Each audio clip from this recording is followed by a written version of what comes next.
So, one of the big issues of the moment, the Proteas cricketer, Quinton de Kock, has now released a statement explaining why he did not take a knee ahead of the cricket match against the West Indies at the T20 World Cup this week. He says in his statement that he's sorry, he's apologized. He says he comes from a mixed-race family and that his stepmother is black. De Kock also says he was shocked to be told just before the game on Tuesday that he had to take a knee. It was an order for the whole team, and felt that his rights had been taken away and that the team was being told to do something in the way in which they were told to do it. You know the conversation about this, many strong views around it. Or Khotso Sello is part of our sports team here, sports reporter at Newzroom Afrika. Khotso, good afternoon. Afternoon, Stephen. I suppose what's quite odd, and what maybe is missing from his statement, is why it seems so hard for Quinton de Kock to take a knee to show his support for the struggle against racism. I just don't see that in the statement. Yeah, I think the statement, especially coming from a lot of people that I've spoken to, I spoke to ESPN cricket writer earlier on, Firdous Munda, and you know, when we dissected the statement, you know, we realized there's more questions than answers that come out of it. I mean, if de Kock is one of those people who supports, you know, rhino conservation and also went out on a campaign to help his friend who got shot in the finger, you know, and he's able to punt those things in different forms and ways. Why is it so difficult to take the knee for 30 seconds, you know? I mean, black South Africans on a daily live, you know, under enormous pressure when it comes to race and being treated differently.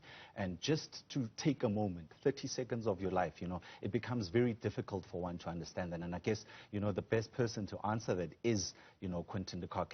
And for those earlier did mention that, you know, this story is a bit tricky because, you know, there's more questions than answers. If gesturing is tokenism, then why was he adhering to so many other gestures, including ones he chose himself, like the rhino conservation one, like the gesture for a friend who had his finger shot off? So I just think there's a few unanswered questions, but I also can acknowledge that Quinton de Kock, in his own words, is not good with words. And so I think he's done the best that he could do in this time to put together a statement. He's acknowledged Themba Bavuma, which I think was wonderful. He's apologized. He's expressed his own emotions and feelings. You know, one of the other questions that for me comes up is that Quinton de Kock didn't want to take a knee because he felt it violated his rights. So that's 30 seconds of rights violation. South Africans of color lived without their rights for centuries. And I'm just wondering if this kind of balance occurs to him and if he wonders about, you know, what are we actually talking about when we talk about rights and when we're talking about denialism of rights? Khotso, I mean, there was a lot of anger when he refused to take the knee on Tuesday. He's now released the statement. What reaction to that so far? No, it's a mixed bag of reactions. You know, some people say, you know, people need to be given their right to choose how they show demonstration against certain abuses or you know, inhuman acts against people. But, you know, it's been a global type of movement where people generally take the knee, you know, and it's quite odd that, you know, just before a match against the West Indies, who have been the biggest advocates of Black Lives Matters, you know, something like this occurs, and it's very difficult to understand why, you know, Team South Africa, especially the cricket team, at every major tournament, there's always issues circulating around race.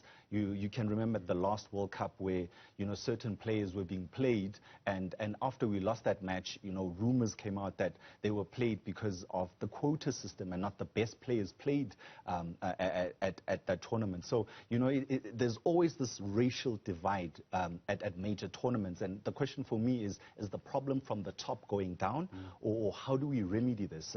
It's very difficult to quite put a finger on. There's so many different aspects to this. I mean, on the one side, you know, the divisions in the country, in our society, could be represented in the changing. I think it would be foolish to think that they aren't.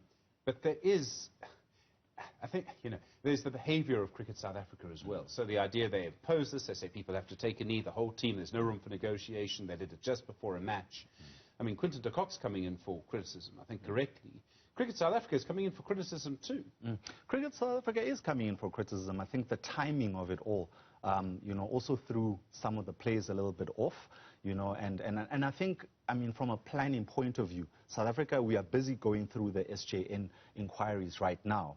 and you know, a lot of ugly, you know, pasts have come up from that SJN inquiry, and it's baffling to me that how can the players and the coaching staff step on a plane and go all the way to Dubai, you know, and have this kind of a problem. It's issues that should have been addressed nice and early so that the players concentrate on the cricket and not have to worry about administrative, you know, lapses that have been. And I think, you know, at some point we need to start having those difficult conversations, because it seems that cricket continuously sweeps certain issues under the rug, and when they come out, they explode, and the game is not going forward because, you know, the racial tension still exists. If we look at rugby, for instance, Stephen, you know, Rassie Erasmus came in there and said, you know, we are going to confront transformation head on. You know, and we are taking it transformation in terms of excellence and not making up the numbers, you know, and we all clearly see that, you know, when you name a Springbok team, nobody's talking quota anymore because, you know, the elephant in the room has been dealt with, and I think it's about time that Cricket South Africa stares down that barrel. There's a bigger context to this. It's not just that we come from a divided country, and I mean we do, we come from a very difficult history. I think it's also that the cricket team is a symbol of our aspirations. So I think as a nation, if I may put it like this, we want to be a united country. We realize that we aren't. We realize that there are arguments and differences, and we come from different places. There's the history of the social justice hearings and all of that as well. But I mean, in a way, the cricket team is a symbol of our aspiration to be united. That's why this is an issue. That's why it's an issue. But, you know, as much as some people on social media will say to you, you know, you need to separate sport and politics, it's very difficult to separate sport and politics, especially in this country, because they are very much intertwined. And let's hear what Firdaus Munda had to say about this. What people need to realize is that not just sport, but all our daily lives and all our actions are political, whether we want them to be or not. So if you're choosing not to engage in politics, that's political. If you're choosing to engage, that's also political. And so we really can't separate sport from politics, and we never could, and we never will be able to. I think uncomfortable conversations will be a reality for all of us, and probably for a generation or two to come, just because of where we've come from. And I think something we should realize is that our wounds of racial segregation are really raw in this country. So people from other countries kind of look back for some time and sure their biases and their inequalities are there. And I don't know if they recognize it as viscerally as we recognize it in this country. You know, I live in Cape Town, and we have some really appalling stories about landlords and tenants, about what happens on beaches, and this is our lived reality. You know, a lot of us, people of color, live in areas we would not have been able to live in when we were born. So this is right here, it's in front of us, and we are the only ones who can confront it. We are the only people who can start having this conversation, and we should not leave it for the generation below. Such a good point, that we can't leave it for the generation below. And I mean, this in a way, you know, I remember the transition era very clearly in cricket. And I mean, I think some of the stories, some of the things we didn't know that were happening then, you know, that's why that era is so depressing, so disappointing, because we thought it was better. You hear Makhaya and Tini sitting on his own. I mean, Stephen, when you even look at a cricket match in South Africa when we still had crowds, you can see the transformation in the crowd, the people enjoying the sport, you know, filling those stadiums. So the question that we beg is, why is it so difficult for the boardrooms and the change rooms to also transform as much as the crowds are changing? So those uncomfortable conversations that Firdaus is talking about need to be had. And I think when the guys come back, I don't think it's time to have it now. They have a World Cup to focus on. I'm not sure how far they not now, then when? Surely now.